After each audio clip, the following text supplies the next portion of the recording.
All right, awesome. Let's start the show. So over the course of the election, as you can imagine, one of the largest issues that I heard is that there is a housing crisis. As a policy analyst, what this means to me is that there are multiple emergencies happening all at once everywhere. So the best way to address such a complex issue is to create a management system that involves all sides of the argument. So this is RentSmart, a rental management system for tenants and landlords. So the story of what happened during the campaign and post-election is that after the votes came in, I took the data from my website, social media, and all the other forms of monitoring and tracking that I was using for engaging with voters pre and post-election. And the trends that I found is that there is a lack of basic access when it comes to public services, and this requires the creation of common language and barrier-free tools. Secondly, creating a user-friendly resident service experience requires a balance between reporting and reflecting the reality of human needs and challenges in systems. And then lastly, that we need to empower users to take control of their intellectual property and apply it to developing solutions. So the housing crisis, as I've come to understand it, is that a lot of people don't realize how power for affordable housing travels through the multiple levels of government. At the top, you have the federal ministry. It's not a ministry, but a federal crown corporation that is governed by a board that is responsible to Parliament through a minister, and that is the Canadian Mortgage and Housing Corporation. We know it as CMHC, and they are state-owned and they provide mortgages. At the provincial level, we all know the Ministry of Municipal Affairs and Housing, and they are in charge with providing the province with a strategy for ending homelessness, promoting a housing market that serves the full range of housing needs, protecting tenants, and encouraging private sector building. And then lastly, what we see on the ground is the City of Toronto Services, so Shelter Support and Housing Administration, Toronto Community Housing, which is the second largest provider of social housing in North America, and the former Affordable Housing Office, but which is now known as the Housing Secretariat. Additionally, what we see on the ground is a cycle of poverty. And as we look at what's going on in the streets today, we see the primary problem that there are people without shelter. What we don't see is the hidden cost of couch surfing, hospitals, hotels, the lack of shelter that forces someone to stay in an abusive relationship, how people use libraries, parks, and how the police are enforcing laws against encampments, and how people are using the TTC as a pseudo shelter.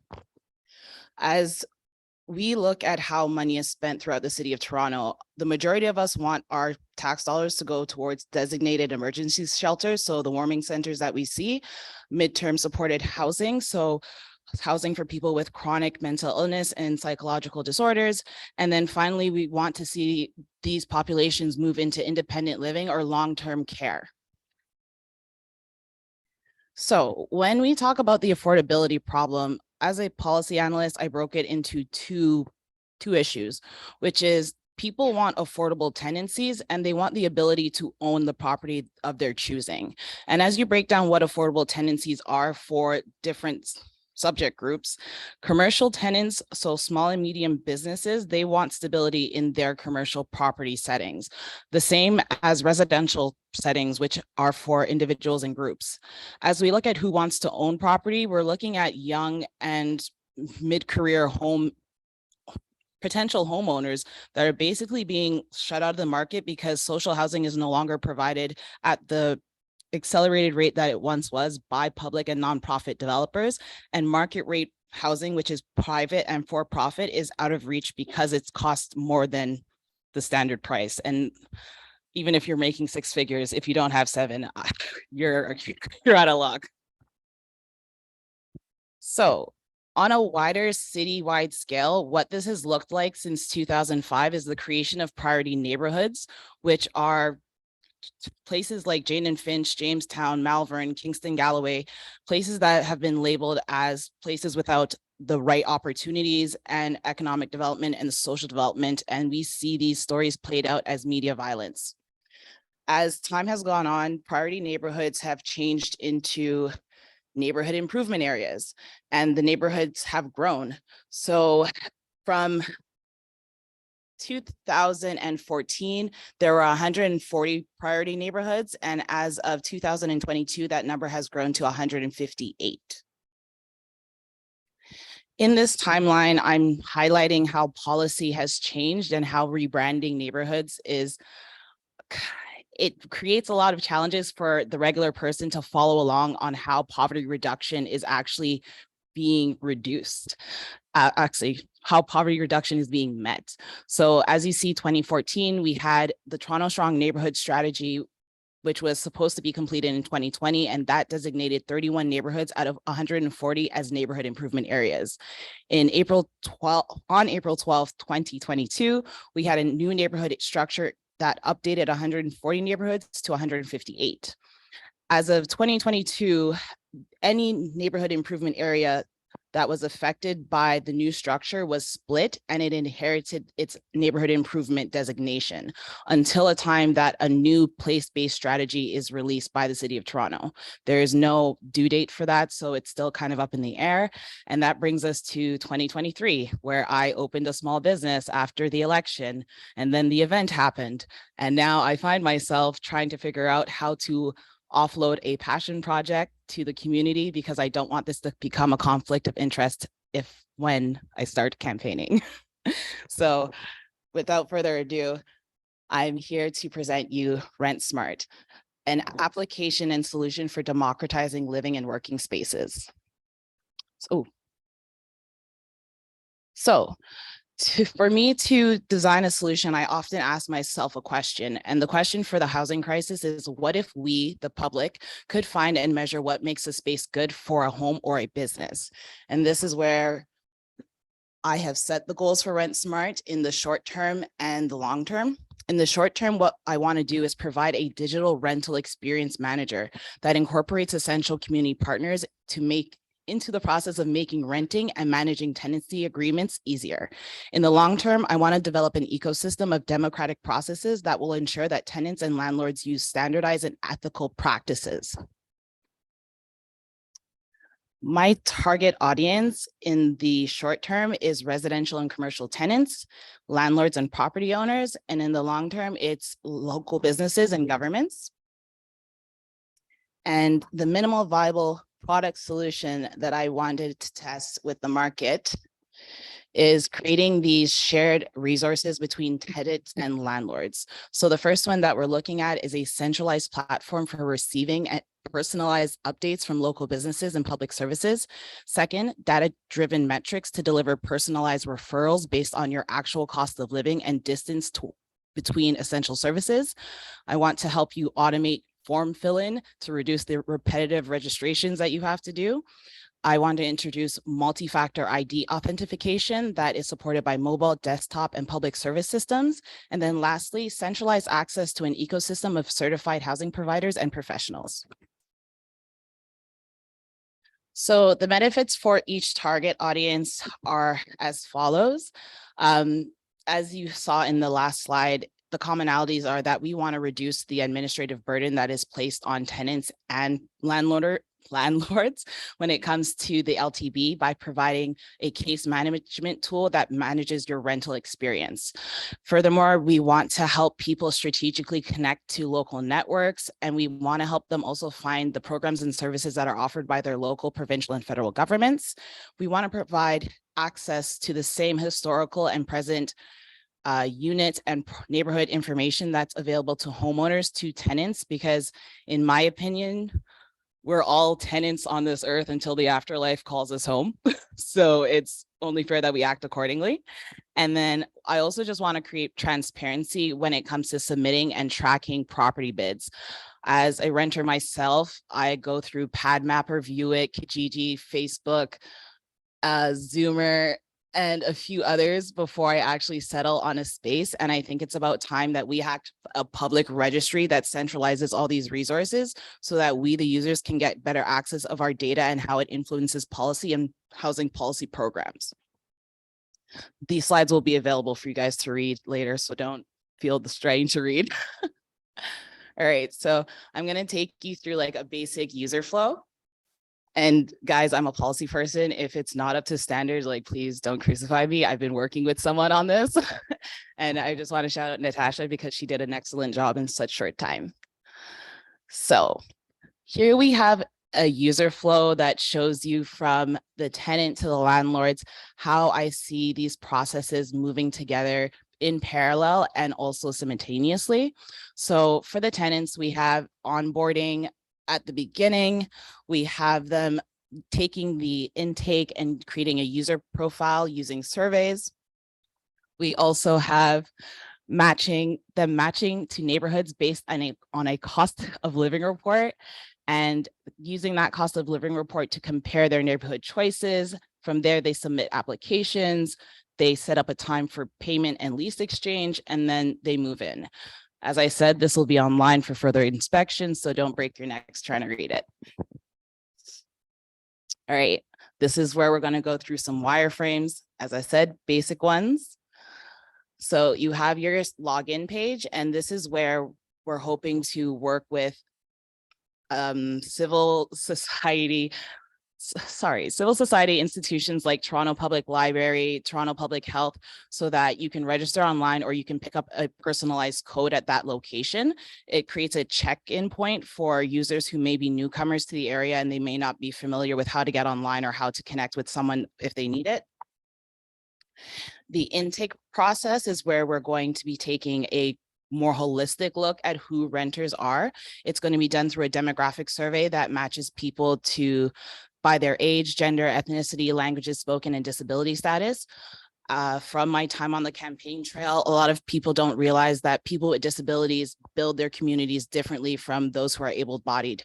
If you're a person with disabilities, a lot of your life rotates around your access to healthcare professionals. If you're a senior, your life kind of gravitates around people your age. If you speak a certain language, your life gravitates around that community. And for us to help you match to the right neighborhood, it's important for us to know these things. The second portion of the intake is a community needs assessment. And this is where we're doing a cost of living calculation using a 50-30-20 budget simulator. And what this does, it takes a look at your after-tax income and divides it into 3 categories: 50% into your needs, 30% into your wants, and 20% into savings, because I know a lot of us don't really take into consideration after shelter, how do you maintain living in that neighborhood. So after that, we have a social needs survey. One is called Lace Up, and that is a central sign-on for recreation and gathering activities, and it uses your Toronto Public Library card. The Main Street survey looks at creating a basket of goods, and it helps you to find local products and services, and it helps you to sign up for alerts from your local business improvement area. The last survey is the Live Well survey, and it connects you to Toronto Public Health, Shelter and Support, Parks and Recreation. And then lastly is the Campus of Care, and that helps you build a campus of affordable programs that are offered through publicly funded, privately operated health and wellness services. So the initial goal for developing the minimal viable product even further is that we create a digital human-centered tenancy agreement manager that guides users from the moment that they realize that they want to move to the last moment that they put the box, to the last moment that they open the box and realize, like, I've finally finished moving. This will allow us to guide users to retain their spots in neighborhoods, which is often a political wedge issue when it comes to who gets represented in homeowners versus tenants. And this is also a way for us to include essential economic, social, and healthcare partners in the resettlement of residents in new communities. Oh my gosh, future goal. So one of the things that I've witnessed in housing is that there is a lot of unscrupulous behavior going on both sides. As you've noticed, stories in media are showing that title fraud is becoming an issue for landlords, where people are just straight up selling people's houses while they're gone. For us as tenants, there are people who misrepresent themselves as landlords and then rent out a unit multiple times. And this is why developing an ecosystem for democratic processes is important to me. The only way that I see us being able to do that is by creating standardized practices where there is a lack of them in leasing agreements. There's a lack of standardization also in just calculating the value of your rental. And I see this influencing how we become more ethical in the way that we deal in residential and commercial agreements. More lovely wireframes. So this would be where you get your survey results, you get to read them and verify them. And then this would be your cost of living report that shows you services that you'd be close to, the recommendations of the neighborhoods at the bottom, and a map. So it gives you a better idea of like, oh, if I live here and my workplace is here, or my favorite third place is here, is this place good for my budget? So going a little further in the cost of living report, this is an opportunity for people to really compare neighborhoods based on their budget and their actual cost of living. And I produced this tool because I had students in mind. When I first became 18, one of the only important things to me was like living near the subway and College and Bathurst, because that's where cheap bars were. I'm a huge fan of Sneaky D's. And I didn't really think about access to like a doctor, a walk-in clinic. Would I be able to get access to the library when I didn't have Wi-Fi? So there's so many factors that a lot of us don't think about because location is so key. So this is an opportunity for us to like deeply reflect on why we're moving to a neighborhood and if it's actually good for us in the long term. More lovely wireframes. This shows the onboarding that I mentioned earlier. And the onboarding process is also known as Know Your Rights. This will help more users get access to plain language presentations, checklists, and documents to get them ready for the pending move. The rights module looks at balancing understanding between tenants and landlords. Everyone has the right to shelter, but we also have a responsibility to maintain it. Unit inspection records. So knowing that your unit has been inspected by authority, knowing your landlord's history as according to their record at the LTB, the landlord tenant board, is also important. And lastly, the final agreement. So helping you set up a place for you to exchange your lease, get your ID verified, and get the payment exchanged. As a young woman, I always found it intimidating when I had to go into a house by myself to sign a lease, and then the landlord would try to squeeze a deposit out of me and every other fee that they could because I was young. My parents weren't with me, and yeah, that's just the way it goes in the lawless land of rental. So as an added feature, we wanted to help people plan their move and resettlement. And this is where we integrate parts of business. So if you're a renter, you know that moving companies can be a bit underhanded. And if you don't choose the right one, then you have nothing. So we want to bring in a certification system to validate moving and inspection services. We want to help you automate the transfer of your address for essential billing services, because that can be a headache and a half. And then lastly, we want to help you upload and store before and after photos of your unit for future reference if you ever need them for insurance or legal matters. And having them in cloud storage versus having them in your Google Mail will just have a centralized location for you to build your case if you ever need to.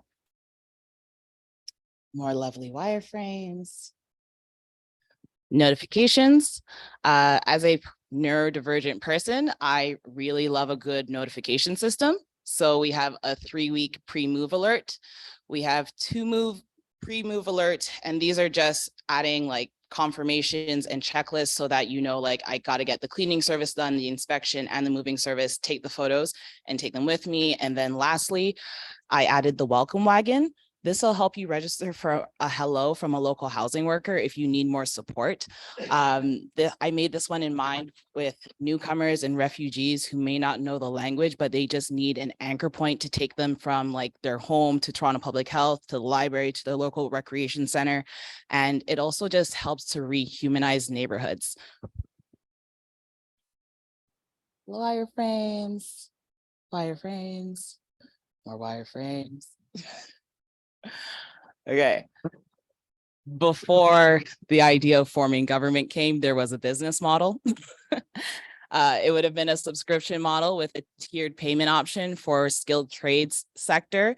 We would have given them access to stable training hours and employment through RentSmart's repair and building request system.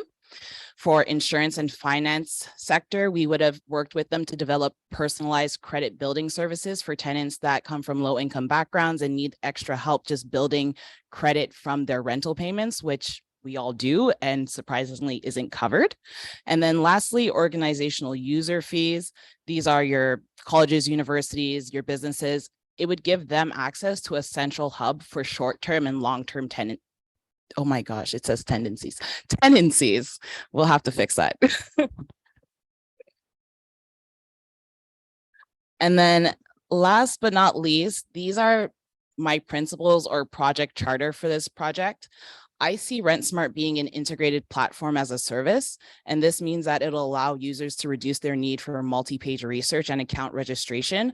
It'll allow private business institutions to just plug in. So it's mostly just a backbone for a housing service.